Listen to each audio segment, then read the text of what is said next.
So my name is Isa. No, today a very beautiful Friday in the capital city, just climaxing this week with so many activities that took place and so many government agencies were in the National Assembly this week to see that yes, their budget defense is on. And then one other aspect that was actually very intriguing yesterday was the issue of the Northern Governors Forum. So we have so much to dish out this morning on the PMB Morning Show, and together with me in the studio in the middle is I'm Joanna Ray. Joanna, a very good morning to you this Good morning. morning. And to the extreme is Abraham Abba. Mr. Abraham Haba is always calm. Whenever I'm up, he takes me down. Yes. And that's how it's supposed to be. Well, for many Nigerians, we were very, very happy yesterday with respect to the resolution made by the governors. We saw them dishing it out, stating the fact and knowing the reason why they had to call it intellectual debate. It was not something that has to do with the North and the South, or maybe the Yorubas and the Hausas, or the Christians and the Muslims. No, it was an issue of trying to create a balance for all. And for yesterday, they were very, very happy. So we have so much to tell you this morning. But then we'll be starting with the social media angle with our host, in person of Joanne. Good morning. Good morning, sir. So we'll go on a very short break, and then when we return, we continue with the conversation on some of the issues she will be trending this morning.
Good morning and welcome to What's Trending on P&B TV. I'm Joanna Ray, and today I'll be bringing you some of the trending news on social media. Conversations on social media this morning involve Sorry. My mic, sorry. Wait,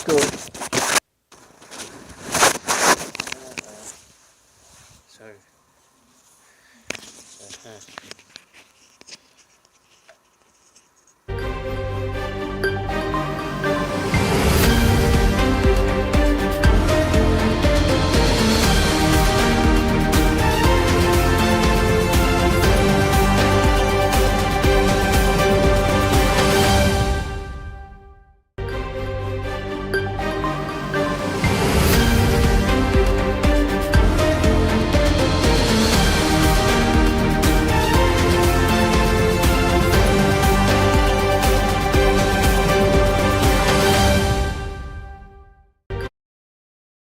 Good morning and welcome back to What's Trending on P&B TV. I am Joanna Ray, and today I'll be bringing you some of the most talked about conversations and events stirring up more conversations on social media.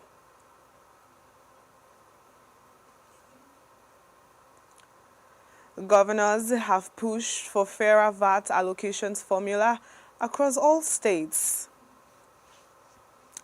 Wiki strikes big as governors and senators lose Abuja lands over sea of old defaults. Benin in chaos as Yahoo boys rain money on the road. 125 billion naira fake foreign currencies recovered in Kano and Nasarawa State. The federal government debunks third mainland bridge damage rumors. a candle night procession to honor victims of the 2024 explosion in Ibadan. Please stay tuned for the details.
Let him cut now. Go on break, please.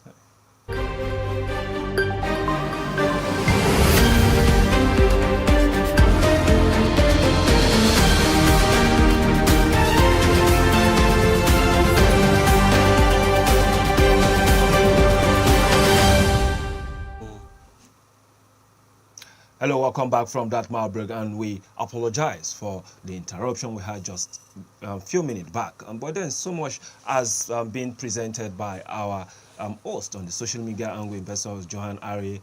Johan, you raised critical issues that happened over the week, and one of them was the issue of the Nigerian Governors Forum, which you did actually raise. And if we can just have a clip of what happened during the presentation yesterday, the director can just quickly put that up so that our viewers can actually understand what happened.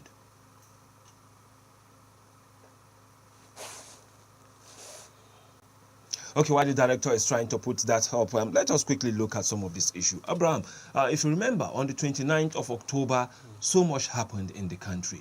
In short, at that particular point in time, the expectation was that there is a rift between the president and the vice president, because the vice president actually shared that particular meeting where the National Executive Council kicked against the Nigerian tax bill.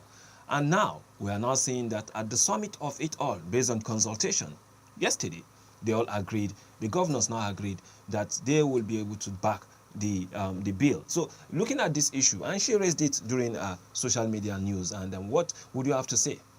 Well, Isa, you see, if I want to come up, I will tell you the state executive are the problem of this nation, because they always come up with, they are so selfish, they want to do things their own way, but looking at what the presidency is giving them, they don't have anything than to accept what will be of good of the nation and of the people. So for them to accept it is one thing that is just good for the nation, because if you go through the tax bill, you see a lot of things that will be of good to every Nigerian. So if they didn't accept it, we are telling them that they are not for the Nigerian people. Okay, Joanne, you raised other issues. What are the other issues that you raised? Okay. The second issue was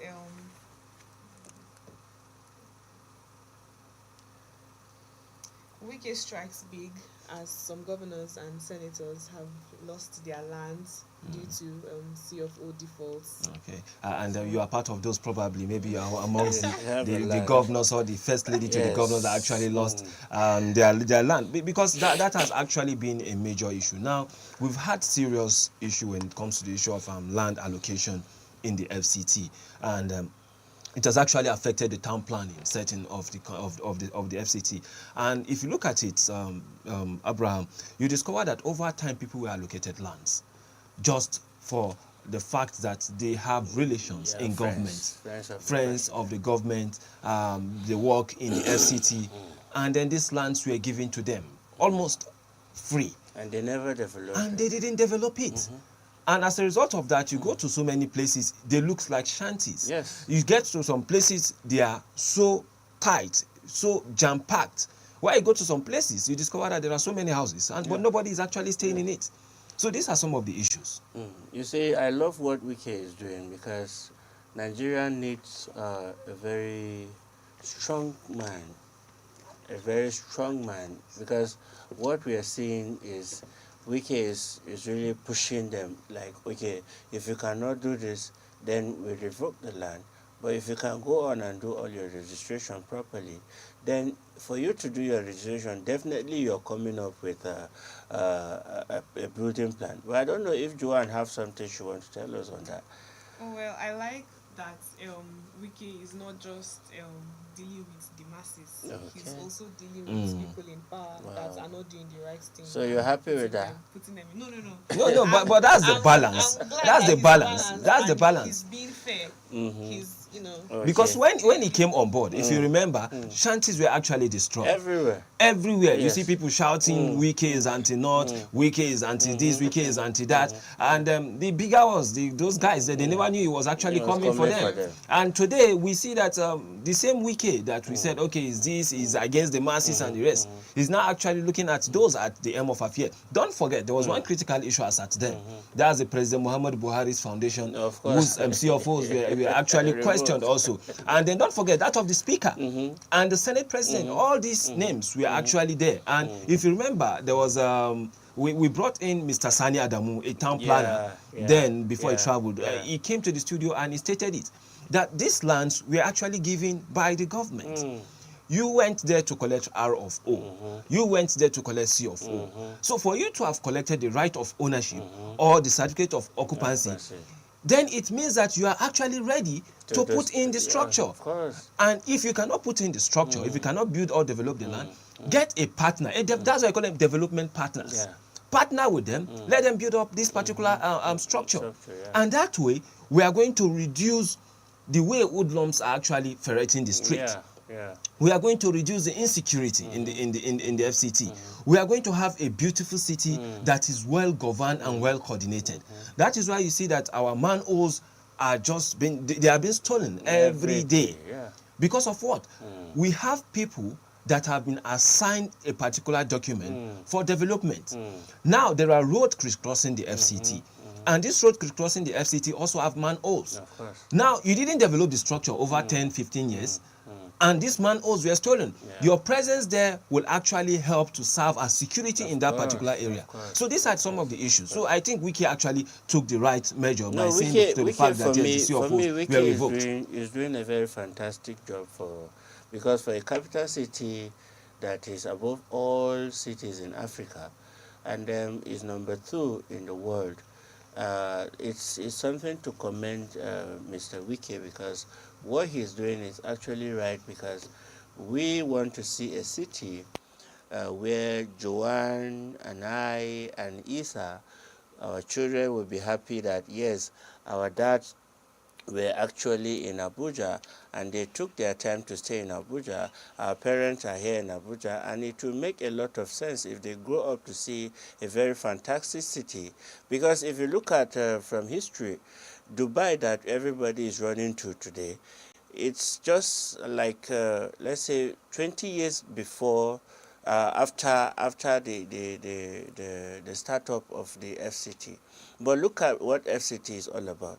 You get it. So we want to thank Mr. Wiki for doing a very fantastic job.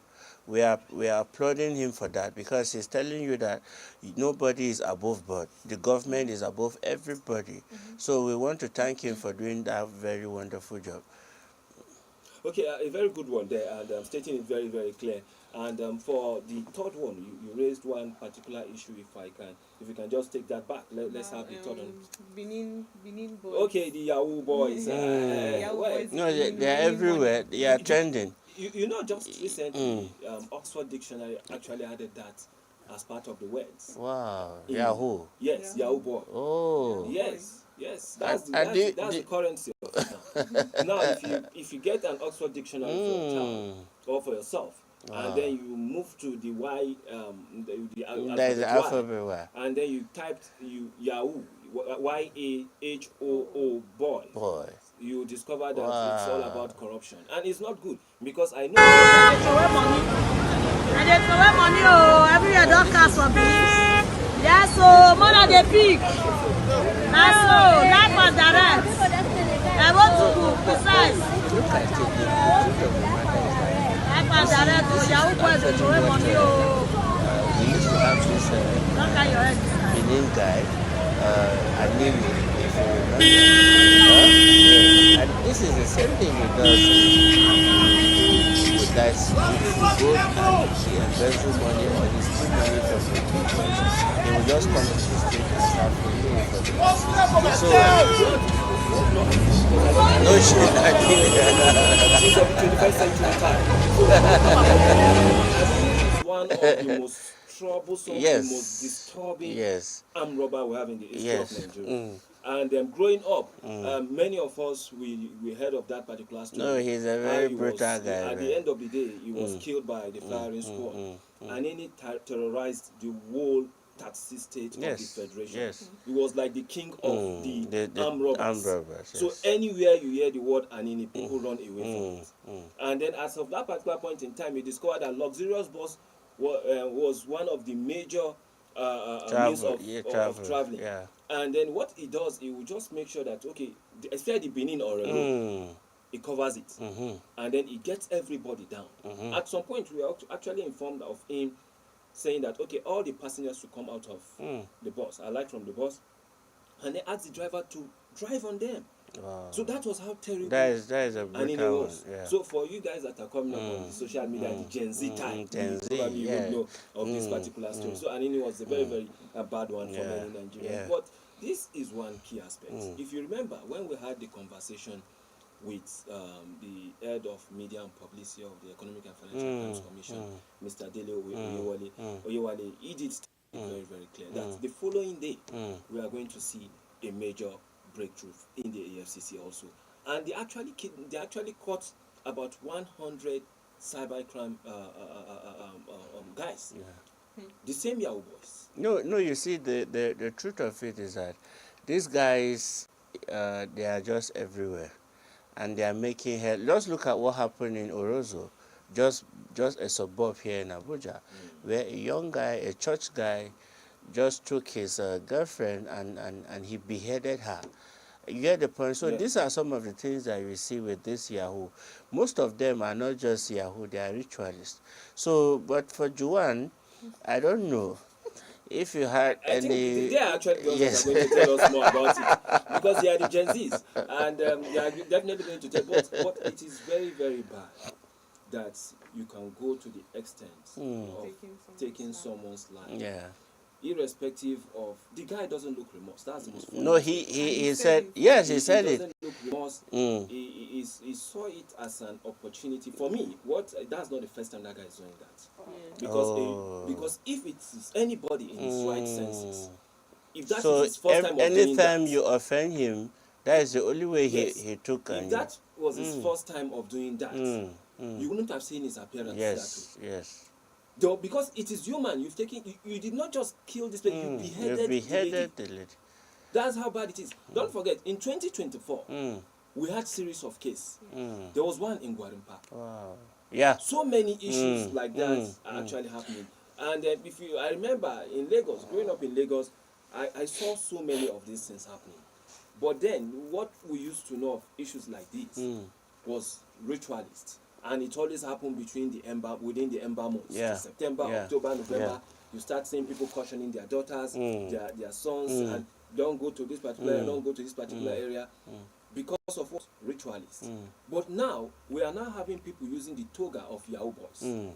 That they are Yahoo boys or Yahoo plus, killing people. Yes, I think slaughtering the Yahoo Plus is the ritualist kind of thing. Irrespective, they are all the Yes. same, because it is the same people that does this. But let us not even give any beautiful coloration to it. This is ritualism. This is very, very bad for us as a society. We must not look for the easiest way.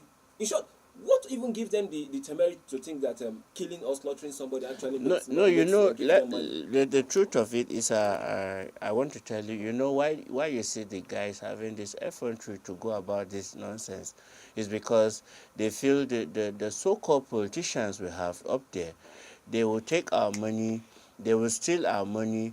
And I was telling the media head to EFCC when we had him in one of our programs, I said, for me, EFCC is just a toothless bulldog, because if they will pick a governor, no, not a Yahoo boy, if they will pick a state executive governor that's 2 billion that's supposed to do work for his state, and he took it, and they are telling him to come for plea bargain, I don't think if the Yahoo boys are doing this, it will be anything. For me, bad. I don't want us to actually compare this.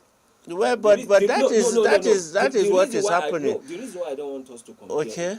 is because these are two-faced. Oh, There's already a law establishing cybercrime, okay. and there are laws guiding what you've actually stated. In this particular case now, this is a case of murder. But do you know what the position do on that? Do you have evidences to what they do? Well. You don't. So what we have now is the scapegoat we have on the decks. Okay. The guy that actually killed a lady, a very patient lady, he killed her. And that is where the crux of the matter is. You can't just take somebody's life like that. It's very, very bad. It's uncalled for. It's Why just unfortunate. And then what you see with that guy, the way you said, it's not the first time these guys go about doing this thing, because most of them, like one of their, will I say, the ritualist person who do the work for them. I remember around July, the former commissioner of police in Abuja went ahead to pick him. And then you could see there was no remorse, just like this idiot, that, because I'll call him an idiot. For me, and then when they invited that guy, they took him to the command, and you could see he said he have people that will come and take him out of this place. Well, so much is happening behind the scene, and then we hope Nigerians would be able to address some of these issues. These are issues of immorality. These are issues of how you train your child in the society, in the community where they live. But you have to let them understand that one of the most beautiful aspects in life is to see that you are patient whenever you are ambitious. As much as you have that drive to be successful, you must also remember that being ambitious comes with also patience. You must strive hard, you must work hard, you mustn't think that there's an easy route to success. Today, the billionaires you see in the world are not actually, many of them, ritualists.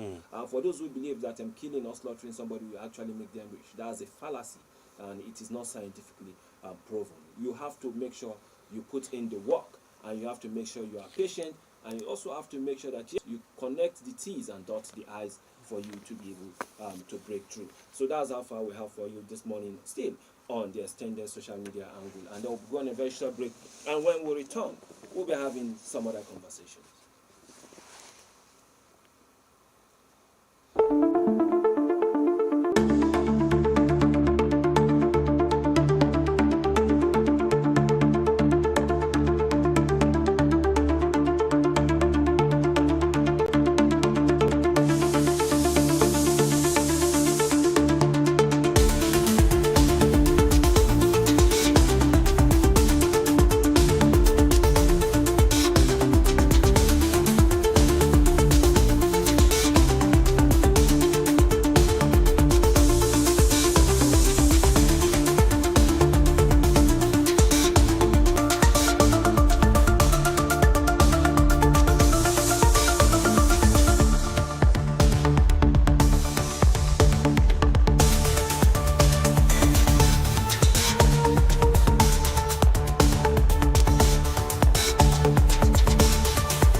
from that mild break, and just before the break, we did have just some mild conversation on the trending matters on social media space, and Joanne was able to present that particular issue to many of us here in the studio. Some of us actually are not aware that Wiki had actually withdrew the CFO, but Joanne, through the social media space, was able to inform us this morning that Mr. Issa, Wiki has withdrawn the CFO. Do I have one? I said, well, for me, I don't have anyone with me. How I wish I have one, and then I would make sure that, yes, I get that back. But now, let us quickly take some of the dailies we have this morning.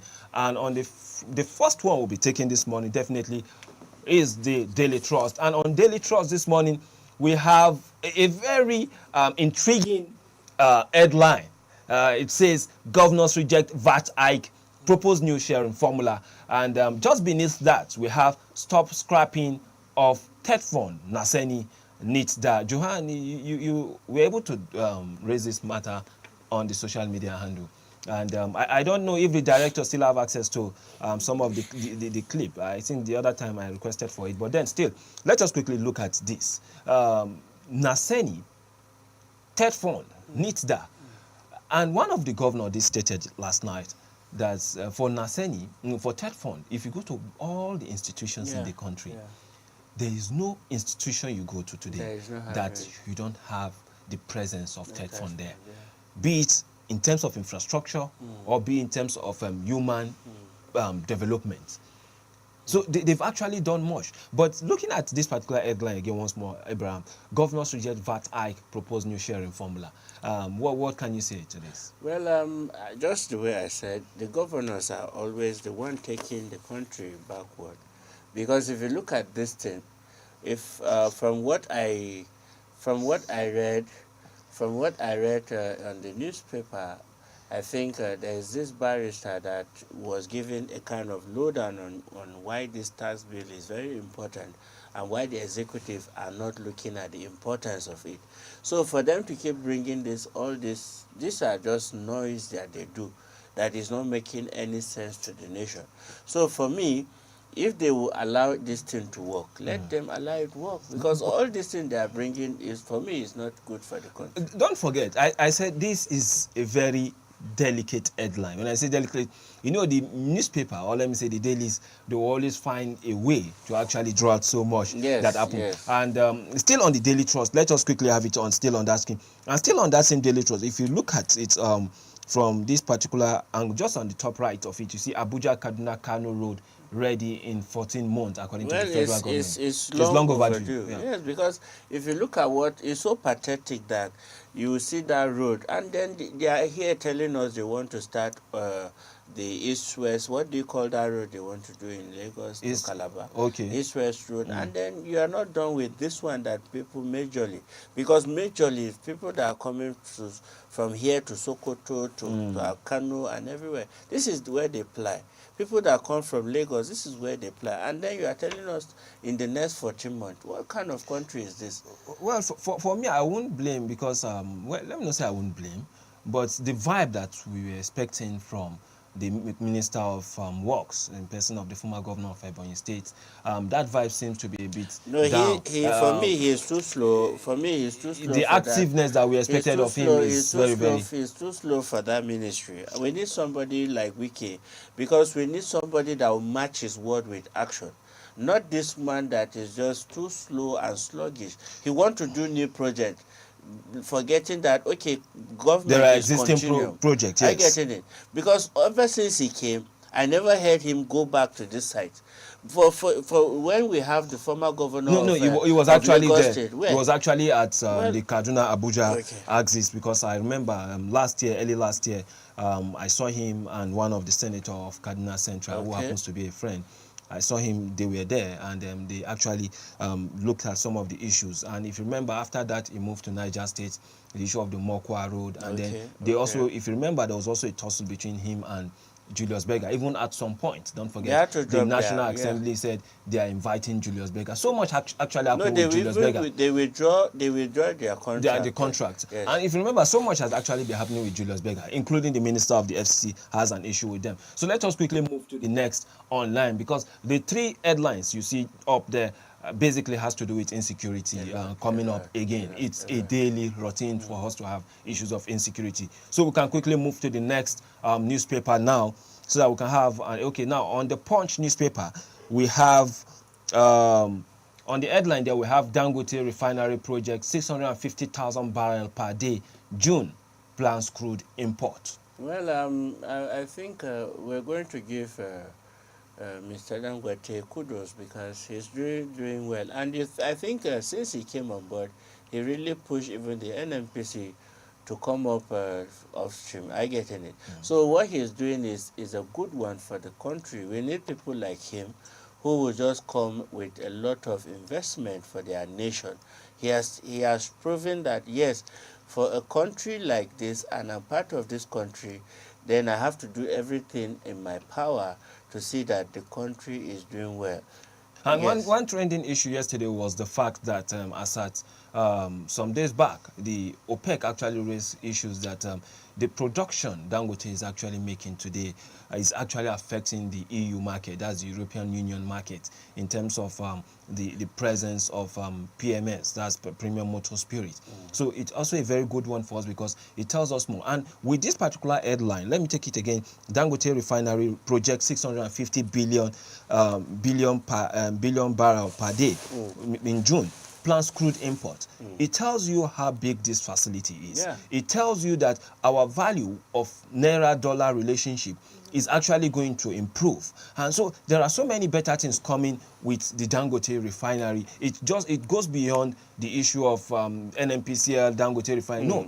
And mind you, despite the fact that Dangote actually employed so many people outside this country to come and work in that refinery, majority of those working in that refinery are Nigerians. Yeah. They are also trained by Nigerian universities. I know so many of them that are actually working there, and I knew when they applied and they actually got this job on a very, very good stand, with very good and very, very flourishing salaries. I don't know if Johan would like to practice journalism when they give her an opportunity to work in Dangote refinery.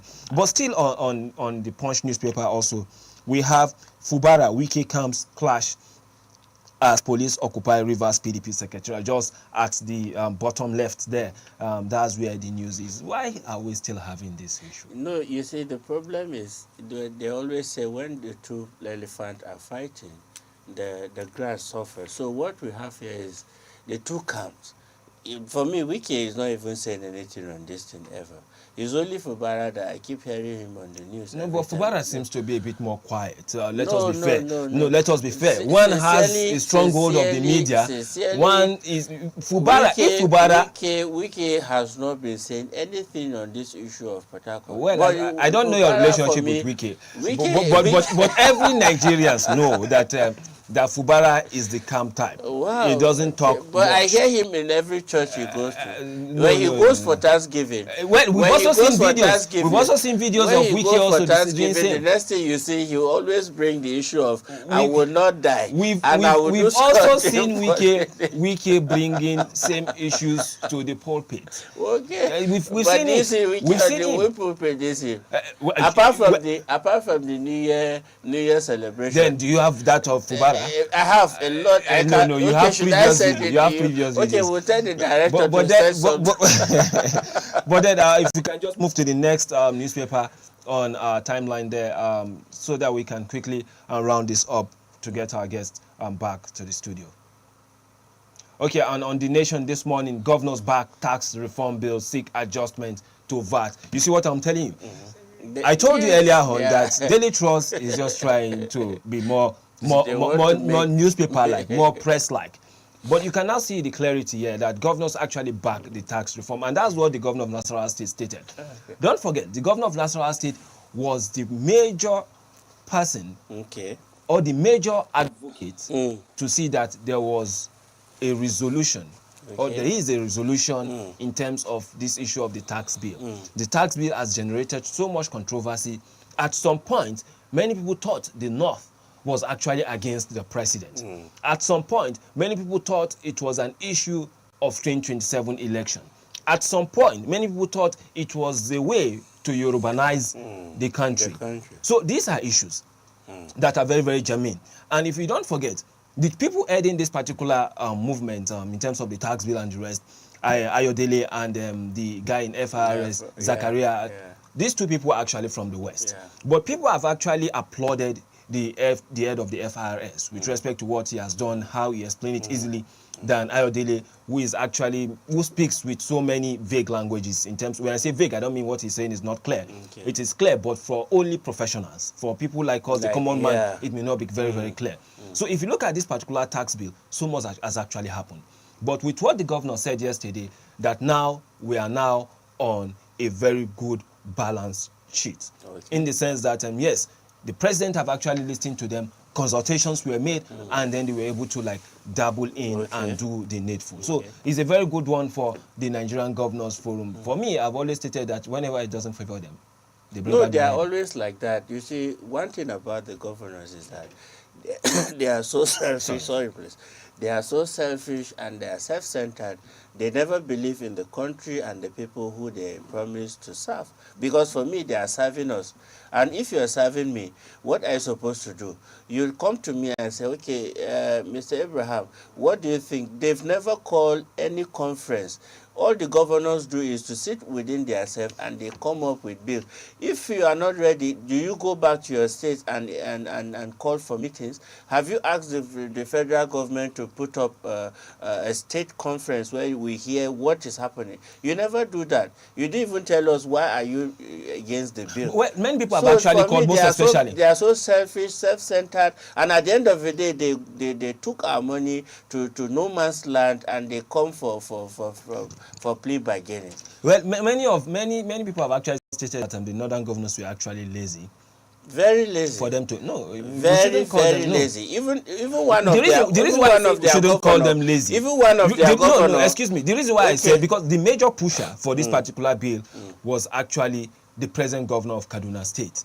And as at when he started this particular movement, it was when he was the senator. He was the chairman, Senate Committee on Finance. He was the one that actually pushed for it. He is a northerner. Okay, so he is also he's not a governor. No, let me not say some of them. Okay, for me, I've always believed that most of the leaders we have in the country, to an extent, I've crisscrossed part of Nigeria. Okay. Most of the leaders we have in the country, let me tell you, politicians are politicians. Forget what you are saying. If you go to some places in this country, when you look at the allocation they receive and what is on ground, for instance, go to Delta State. Delta State is one of the richest states in Nigeria. Yes. Go to Bayelsa State. Bayelsa State is one of the richest states in Nigeria. In the sense that they receive 13% derivation. Now with this allocation that is being debated, probably that will be put forward to the president, they are still going to receive more. But when you go there, you see people actually suffering in abject poverty. No infrastructure to actually defend them. No infrastructure.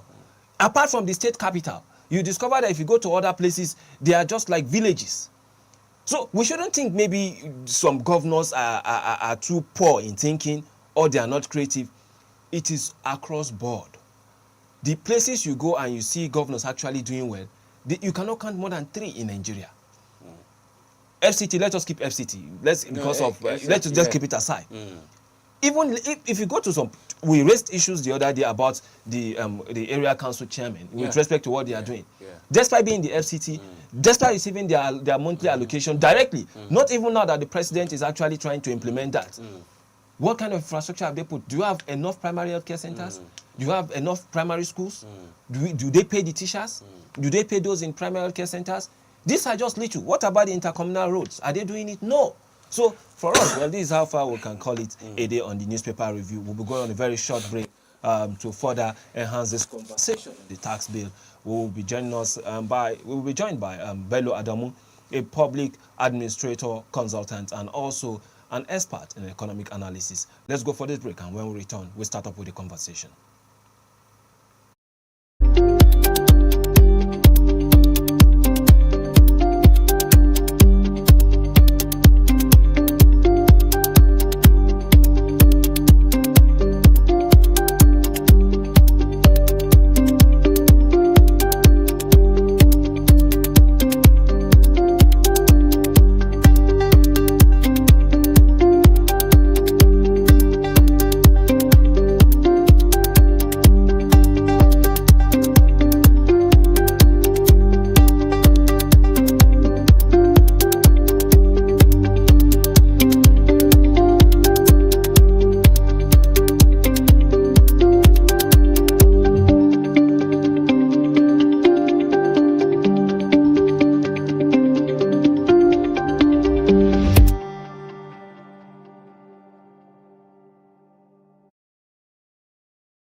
just before the break, we had just few newspapers we were able to go through this morning, having conversation on what is actually not just trending, but what has actually or what will be shaping the Nigerian future. The Nigerian tax bill has been a major issue for many of us who had actually followed this particular issue. It generated so much controversies in the country. At some point, many Nigerians said it was a plot by the Southwesterners to ensure that yes, the North still remain in abject poverty. And at some point, it was being agitated that it is a fight between the Southerners and then the Northerners. At some point, it also kicked in the battle or the contest towards the 2027 general election. So many um, hypotheses with respect to what happened yesterday. And for many Nigerian governors, one of the key pusher of this before now was actually Ubasani, the governor, or His Excellency Governor Ubasani of Kaduna State. He started this particular process when he was the Senate Chairman on Finance. He requested that the tax bill should actually be reviewed to meet up with the present realities. So for many of us, we believe that it was not actually an issue between the North and South. For many, we believe that it is an issue of looking back to what had been written in the past and review it. But for the governors, the Northern Governors Forum, they didn't actually kick against it in totality. What they requested for was to see that this particular bill is reviewed. But before they even started this particular advocacy, don't forget that the National Executive Council, which was actually chaired by the Vice President Kashim Shettima, actually were the first set of persons that actually said, look, we really have to go for deeper consultation. So now, Mr. Bello Adamu will be joining us from his base in Kaduna State to tell us more. Unfortunately, we couldn't get him via Zoom because of the network interruption. Mr. Bello, good morning and welcome to the PMB Morning Show. Yeah, good morning. It's nice we are having you this morning on this particular program because so much had happened in the past, so much happened yesterday, and today, being Friday, is also another day that I believe the conversation should be extended to. Looking at what happened yesterday between the governors and then those in charge of the tax bill that was presented to the president that generated so much controversies. At yesterday's meeting, we now had a synthesis of what they intend to achieve. The governor said it was not a battle for 2027, it was not a battle of the North versus the South, but it was an intellectual conversation. What do you have to say with respect to all this? Yeah, the Revenue Service Establishment Bill and the Joint Revenue Board Establishment Bill. These were bills submitted, and they were part of the recommendations of the entire Oyedele Committee to reform the entire tax fiscal policy of the nation. Prior to these bills, I think most of the bills, the laws we are using on tax in Nigeria were as archaic as the colonial master sleuths, except maybe with the introduction of the Revenue Mobilization, Allocation and Fiscal Commission, which is constitutionally saddled with the responsibility of developing a share of revenues and other incomes. The bone of contention, even prior to yesterday's discussion, was the level at which the bill was not given, was not made public. There were a lot of underground works. There were no expanded collaborative engagement with the public. Critical stakeholders, the governors, members of the National Assembly, the general public, even some members of the Oyedele Committee were complaining that they were not widely consulted or they were not met, that the recommendations of the committee which led to those bills were the very first. Definitely that was if the North against the South, against the South. But going to the content of the bill, you see, the bill doesn't have much problem. Of course, you didn't expect one or two issues to be raised, and most of the critical issues are number one, the sharing formula of the VAT across states and local governments, and then the second contention, or the second issue, is the removal of by companies to meet which a lot of as to scrap them because federal government cannot ever fund them through budget. But we found God yesterday was in the national engagement between the Oedeles Committee and the governors has reached a conclusion that formula of the V8 be adopted. I think in the old formula, quality that is but a local government, which in the old formula, the Oedeles Committee is now proposing that the state government will take 50%, while the local government will go with 35%, and the state down. The arrangement was federal government goes 15%, state government goes 50%, and then the local government goes 35%. But the contention was on the sharing within the 50% of the formula on equality in the old arrangement, or then the derivation, then population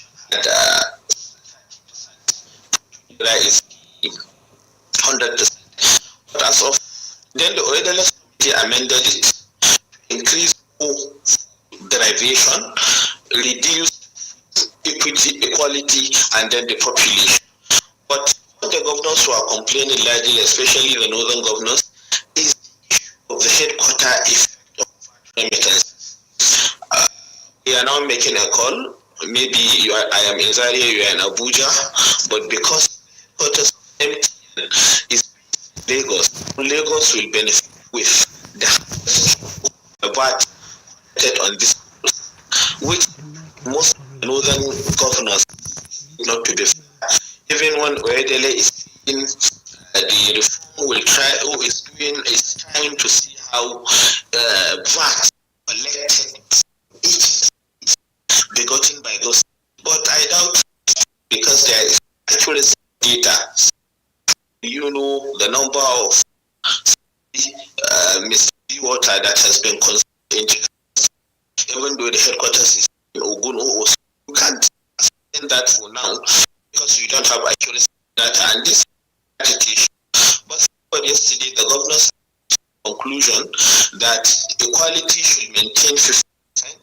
This is the same thing with the old formula, and that on derivation, the derivation factor, it should go with 30%, which hitherto is 20% in the old act, and then the population should go to 20%, which reduced it from the 30% initial arrangement. And I think where the alterations came is from the derivation and for population. The population is reduced from 30%, and then the derivation is added with 1%, make it 30%. And then from what I could see, it was a community, though what we saw was only signature of the governor's.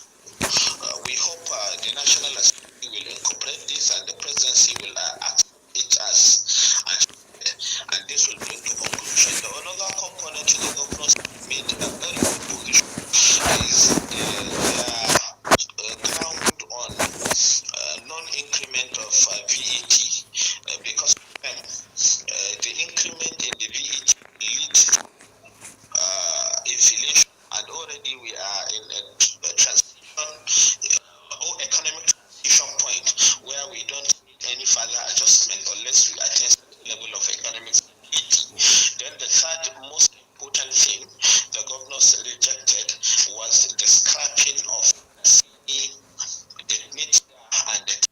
Okay, before you move further, before you go into more other conversation on this, I just want you to look at this from this other perspective. Now, it is believed that we have the 50, 30, 20 in terms of the sharing formula, with 50% based on equality, 30% based on derivation, and 20% based on population. For the 50% based on equality, it means all the state governors are actually going to share that. For the 30%, which was based on derivation, it means those who actually derived more tax will get more. Isn't that the implication? That is the implication. So now, for the 20% based on population, do you think it is still fair? For the governor, they say it is fair, but looking at it from the economic aspect, do you think that is enough? You see, when an issue happens, it's all this formula are as a result of negotiation, negotiating what happened in the amended act. But if left to me, the population should have maintained it 30% for reasons. It is expected that where there is more population, of course there should be higher or larger chunk of value-added tax. That's for me. But you know the governor actually did raise, but you know the governor of Nasarawa State actually did raise something very critical. He said that because some part of the north, despite the fact that they have huge population, they don't also have industries, and that could have also affected this particular summations that they have. You see, this is one of the colonial laws. What we are saying is, you don't expect a state with 10 million population. This is value-added tax, and value-added tax are like tax consumptions. They are taxes that comes as a result of consuming a specific or a particular product, not taxes that are as a result of producing a particular. What if the production has been done and there is nobody to consume those products? It wouldn't have come, because the VAT comes at the point of purchasing the last product. That is where we get the value-added tax. It's not at the point of producing the product. This is where the mix-up comes from me. It's just because there is no inaccuracy of data or what have you. But I could have suggested that the state governments collect their own VATs, and maybe contribute certain percentage to the center. In that case, you see states like Kano, states like Lagos being the highest contributors of value-added tax because of their population. In population, you consume on the population, you have the largest market. In having the largest market, you have the largest consumption every day. It's not, that is where the laws are archaic. They are only contributing the derivation factor, or considering the derivation factor to states that have industries. And there are other factors that lead to domiciling those industries in those states. But largely the consumptions are done by states with the highest number of population. Okay, my co-host here have one question for you, if you can just listen and also respond accordingly. Good morning, Mr. Bello. I listened to you carefully, and coming from where you have stated so far, I want to ask, what do you think the state executive is going to achieve from this if actually it comes on board? And where will the local government, what will they gain from it? Because for me, I feel if the governors have been slow-balling on these issues, and then now they are coming with this kind of formulas, what will be the benefit of the Nigerian man? No, the benefit is, for me, if you consider very well, the amended formula obviously with the governance is the same 50, 30, 20. The only adjustment is derivation now taking 30% against the previous 20%, and population taking 20, declining by 30. But they are more concerned with the sustainability of the equality of the 50%.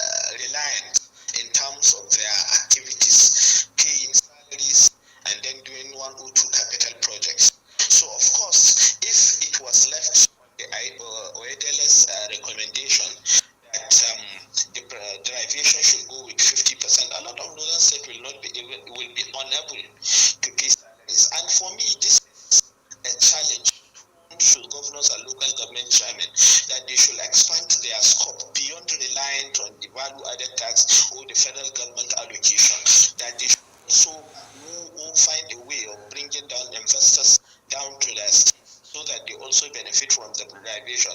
Because believe me, as time goes on, this will not be constant.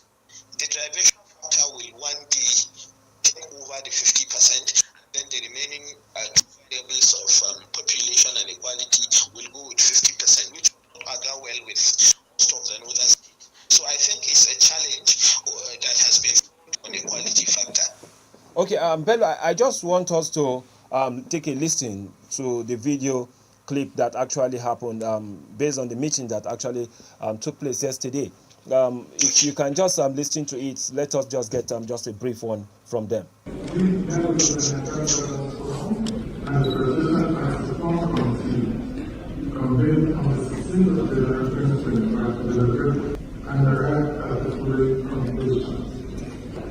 The forum reiterated its strong support for the company to enhance fiscal stability and align with global best practices.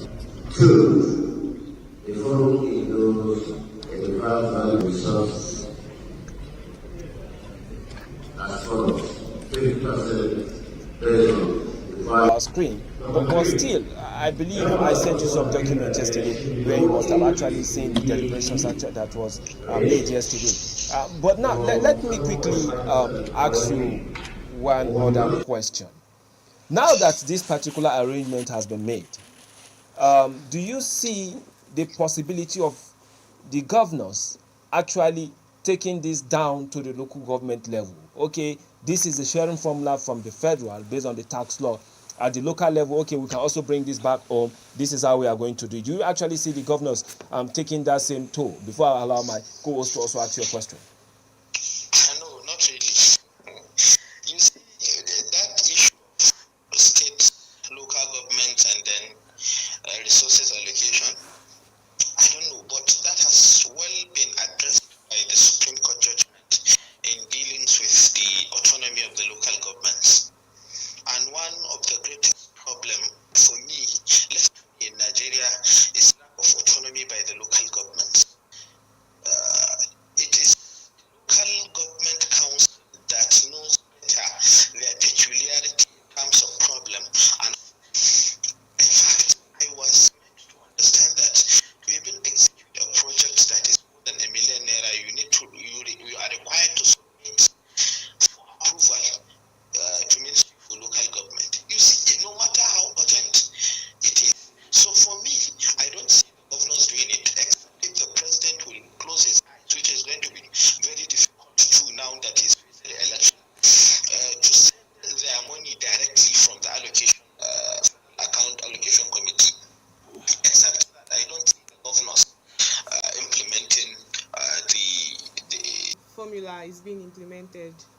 Do you see any challenges arising on the long run, or are you 100% sure it's going to be a smooth one? Yeah, the current formula is going to be a smooth one for me, in my view, because I insist on 50% of the resources are going to be shared equally. The governors will have less problem with that, and then the northern states will benefit from like 70% of the resources, 60% of it, because most of them are populous. They have the population, they will benefit from the 20% instead of derivation. I hope you've gotten me, because most of the industries are not domiciled here, they are domiciled in the south. And that was where I said earlier, this is a growing challenge to them. But in the long run, this is not sustainable. Two things will happen. It's either we go back to the originalist recommendation, or we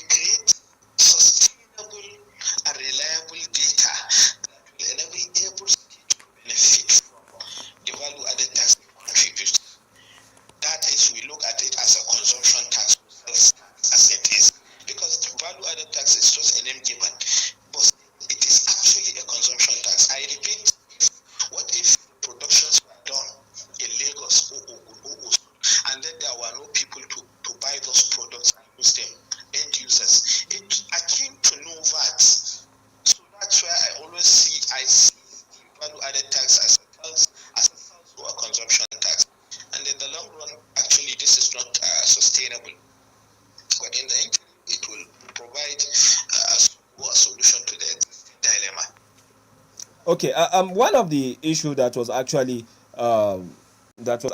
part of what was conversed on is the issue of the meeting recommended that there should be no terminal clause for third fund, Naseni, and NITDA in the sharing of the development levies in the bills. I know there was actually that particular conversation with respect to this, and that of that's the new loan that is being given by the federal government to students of tertiary institutions. That's the NEL fund. That most of these allottees that TED fund used to have, Naseni used to have, and NITDA will now move to NEL fund so that they can be able to help students who are quitting from their studies because of finance. So in this particular case now, we have a major issue here in the sense that the net fund, the TED fund, the Naseni and NITDA, these are strong agencies of government. And we also have a new one now which is known as NEL fund. And with what just happened yesterday, do you see that Nigerian government at the center will continue with NEL fund in the future beyond this administration?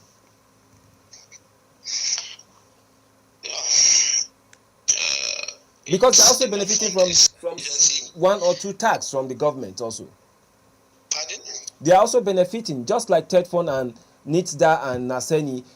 The NEL fund is also on that foundation. Development levy. Okay. Yes. You see, one thing, the NEL fund in itself was established by an act of the National Assembly, and then it did not started with this government. I think it started with President Muhammadu Buhari, and then it got perfected by the Bola Ahmed Tinubu's presidency administration. So I don't see the NEL fund going down, in my view.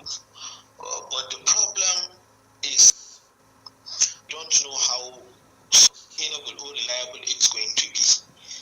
Left to me, TED fund, NITDA, and Naseni were the same creation or ideas of the NEL fund now. But one thing that is constant and I hold very dear as an opinion is that the NEL fund cannot replace TED fund. As adequate as giving the tertiary institutions adequate resources that will enable them pay salaries and enable them build critical infrastructures as the ones that are being built now by TED fund. That's my view. And then where there is no comparison between NEL fund and TED fund is the NEL fund is given loan, not grant. Students are expected to repay back after a certain period, although with certain caveats. But the TED fund is putting these infrastructures without expectation of any return in terms of payment by the tertiary institutions to the government, but putting the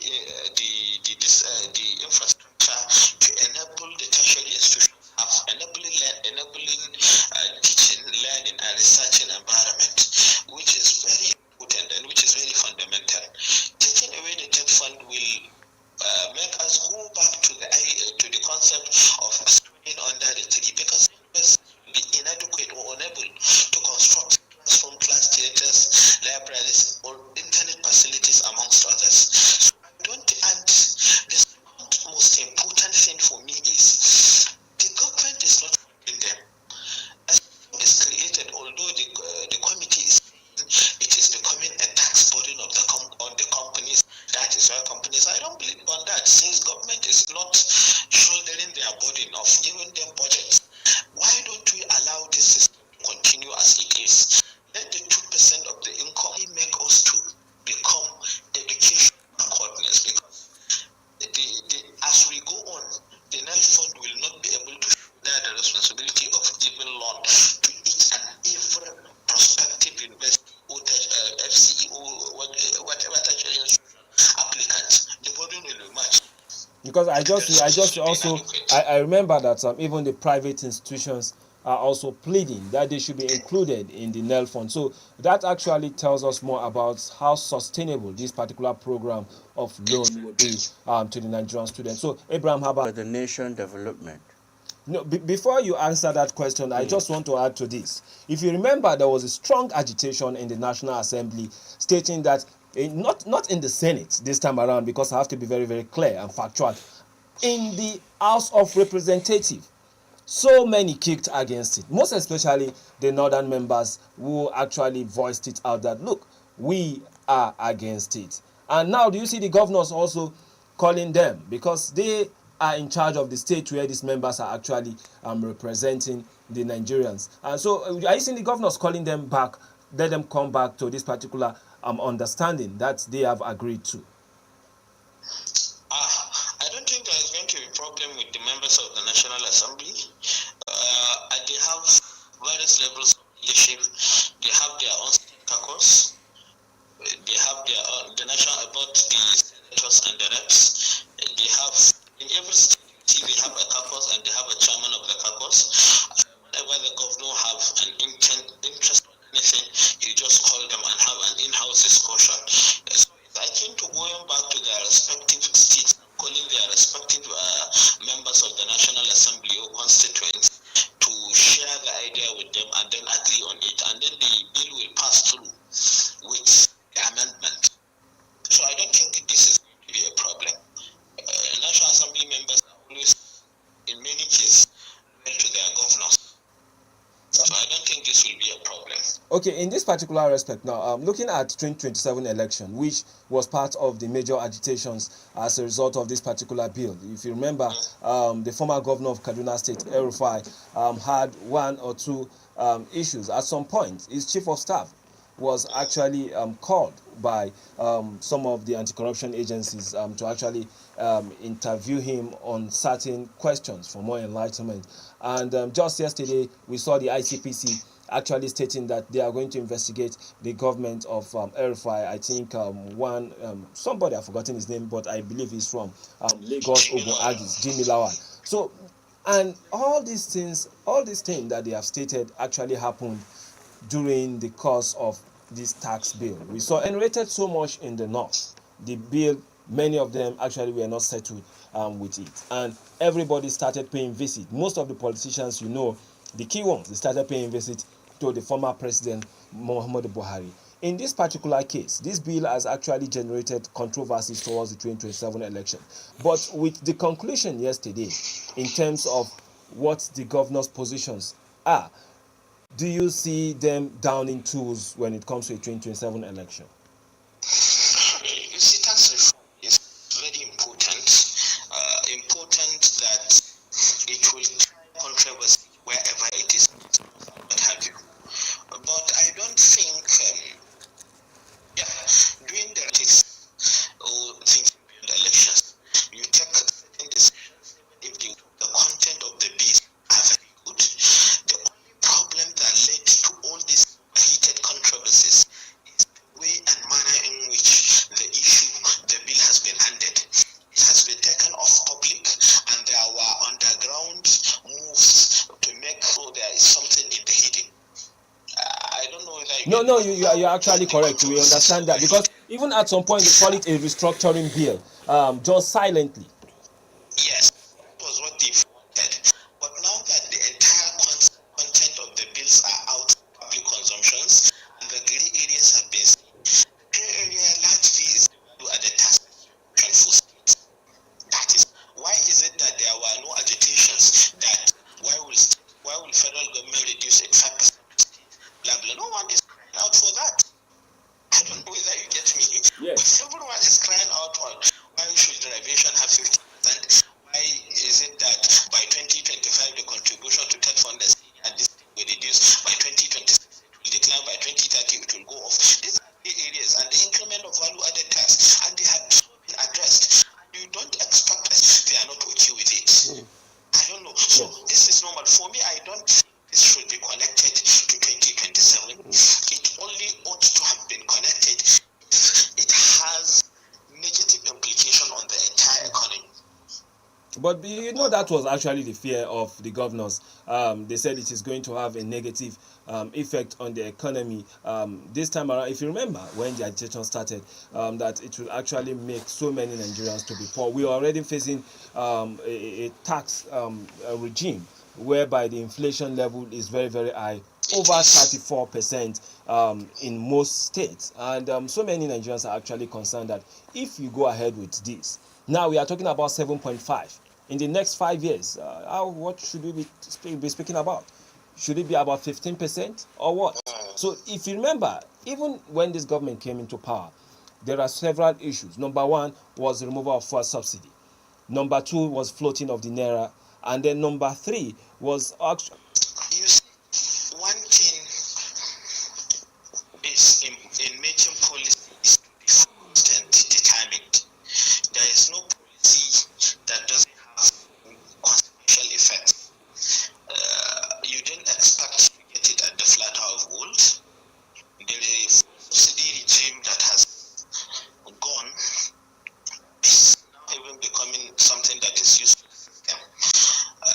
Though it was one of the who wanted to resist the subsidy. Nigerians had agreed, I don't know, were convinced with the president's idea. And you will agree with me that it is in the government, even though Nigerians doesn't have confidence in the system.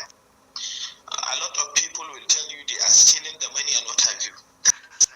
But what we are saying is it has doubled or tripled government income, which is giving government the ability to execute a number of critical projects and programs. And in an ideal capitalist society, the prices of this petroleum, if there is no any hit, it will come down to normal. Dangote refinery is there, because of the forces of demand and supply. Dangote will have a cheaper raw material, more production, lesser demand because of the subsidies. Now are not taken to Benin, Niger, and what have you, which has controlled the demand for petrol. Dangote will reduce its price today. NNPC will reduce its price today, which is the normal investment and Adam Smith for point.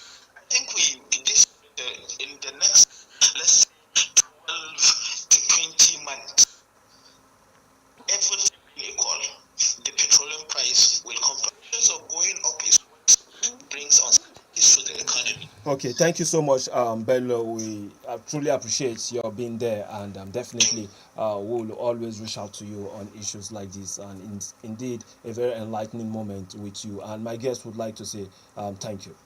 Thank you. Well, Bello, you spoke very well, and we'll love to meet you live in the studio one of these days, because a lot of Nigerians want to hear from analysts. And Joanne is also saying thank you from our own position. Well, this time around, it's not a gender bias negotiation. It was a very kind one for all governors to partake in this particular process. And so once more, Bello,